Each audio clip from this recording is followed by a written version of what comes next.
वैसे तो भारत से काफी दूर यहाँ पे है अर्जेंटीना, और अर्जेंटीना का एक बड़ा ही विवादित हिस्सा है जिसे कहा जाता है फॉकलैंड आइलैंड। अब ये इतना विवादित है, इसके विवादित होने का अंदाजा आप ऐसे लगाइए कि इसको लेकर रूस ने ये कहा था कि ब्रिटेन यहाँ से पीछे हट जाए, अगर पीछे नहीं हटता है तो यहाँ पर कुछ भी हो सकता है, मतलब यहाँ युद्ध की स्थिति पैदा हो सकती है। पर अब ये फॉकलैंड का झंझट भारत तक पहुंच गया है। भारत तक कैसे पहुंच गया? क्या इसको चीन ने हवा दिया है? और ऐसा करने से क्या यूके के साथ हमारा रिश्ता खराब होगा? अभी हाल ही में यूके के पीएम ने भारत की यात्रा की है, ऐसे में क्या है मामला, जानेंगे कैसे अब ये फॉकलैंड इशू भारत तक पहुंच गया है और भारत इसकी तोड़ कैसे निकालेगा। जानने को है बहुत कुछ, आइए जानते हैं इन खबरों को विस्तार से। ये सारा कुछ शुरू होता है अर्जेंटीना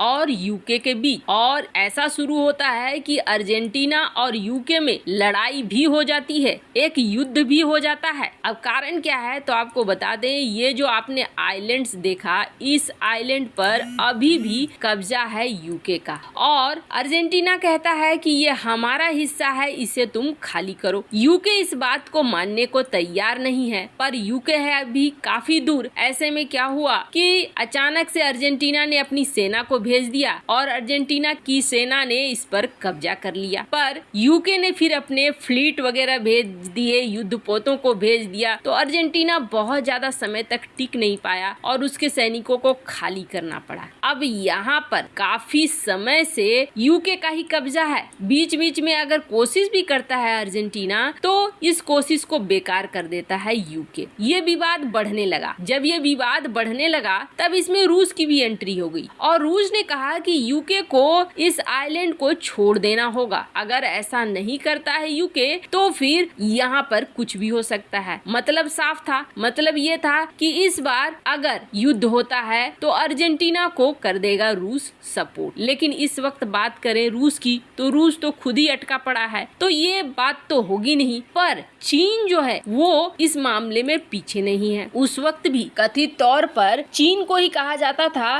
कि फॉकलैंड को भड़काने का काम चीन कर रहा है और चीन चाहता है कि विवाद यूके के साथ हो। ऐसे में फॉकलैंड इशू को जिंदा रखा जाए। यूके से लड़ने के लिए कोई न कोई बहाना चीन को चाहिए और उस वक्त तो रूस ने भी सपोर्ट की बात की थी। ये बात हालांकि थी रूस यूक्रेन युद्ध के पहले की, पर अब हालात बदल गए हैं। अब इधर बीच क्या हुआ कि यूके के पीएम भारत आ गए। भारत आने के बाद बहुत तरह के ट्रेड समझौतों की बातें कह दी, यहाँ तक कि एमका के निर्माण के लिए सहयोग की भी बात कह दी। अब हाल ही में यूके के पीएम बोरिसन जब भारत आए तो बहुत ही गर्मजोशी के साथ मिले। एक तरीके से खजाना ही खोला, जैसे कि एमका के लिए अपना हाथ बढ़ाया। इसके अलावे फ्री ट्रेड समझौते के लिए भी ये कहा कि इस साल तक ये साइन हो जाएगा। यूके भारत के साथ रिश्तों को अच्छा करना चाह रहा है, पर इन सब के बीच एक ऐसी चीज हो गई है जिससे रिश्ते और भी ज्यादा खराब होने के चांसेस बढ़ गए हैं। अब भारत यहाँ पे फंस चुका है और ये फंसाया किसने है? क्या फॉकलैंड ने खुद या चीन ने यहाँ चाल चली है? समझेंगे, पर उससे पहले जानिए हो क्या रहा है। दरअसल भारत ने रायसीना डायलॉग का आयोजन किया है, जो भारत करीब हर साल आयोजन करता है। 2016 में भारत ने शुरू किया था रायसीना डायलॉग और अब तक वो चल रहा है। पिछले साल 2021 में ये वर्चुअल हुआ था, जिसमें क्या होता है दुनिया भर के रिसर्चर्स, ऑथर और काफी बड़े बड़े लोग इसमें हिस्सा लेते हैं। यहाँ तक कि विदेश मंत्री भी हिस्सा लेते हैं और यूरोपीय यूनियन के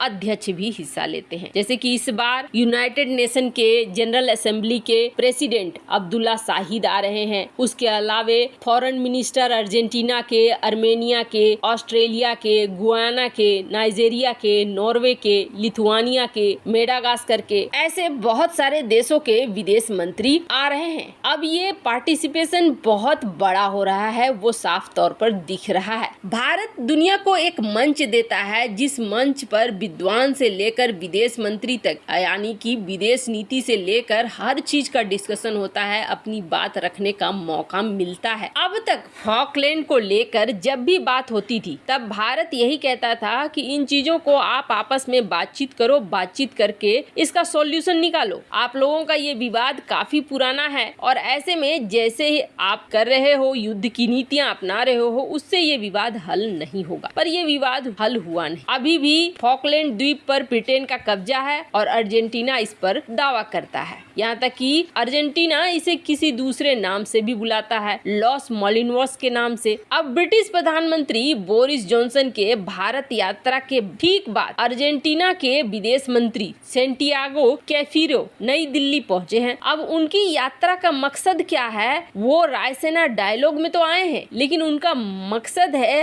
भारत से फॉकलैंड द्वीप समूह के विवाद को सुलझाना। दरअसल जब यूके के पीएम भारत आए थे, तब उसी समय मॉरिशस के पीएम भी भारत आए थे और तब बात हुई थी डिएगो गार्सिया बेस को लेकर। भारत एक मध्यस्थ की भूमिका में दोनों देशों के बीच समझौते करा रहा था और बेस बचा रहा था यूके का, और वो समस्या अभी पूरी तरीके से सॉल्व नहीं हुई है और फॉकलैंड द्वीप का मुद्दा आ गया है। फॉकलैंड द्वीप के लिए अर्जेंटीना एक आयोग बना रहा है और ये खबर द हिंदू में छपी है। अब ये चाहता क्या है? एक तो यहाँ पर चाहता है कि फॉकलैंड को लेकर प्रदर्शन हो, बात हो, वहीं दूसरी तरफ भारत इस मुद्दे को आगे लाए और भारत इस मुद्दे को सॉल्व करे। जैसे डिएगो गार्सिया का मुद्दा सामने आया है, वैसे ही फॉकलैंड का भी मुद्दा सामने आए और भारत इसे सॉल्व करे। अब आप सोचेंगे कि भारत क्या दुनिया का सरपंच बन गया है जो सबके मुद्दे हल करता फिरेगा? तो आपको बता दें, फॉकलैंड बहुत ही संवेदनशील मुद्दा है। अगर फॉकलैंड को लेकर भारत आगे बढ़ता है या कुछ भी ऐसा दिखलाता है, तो यूके के साथ जो इस वक्त रूस को लेकर वैसे ही पश्चिमी देशों के साथ भारत के रिश्ते थोड़े खराब है। अब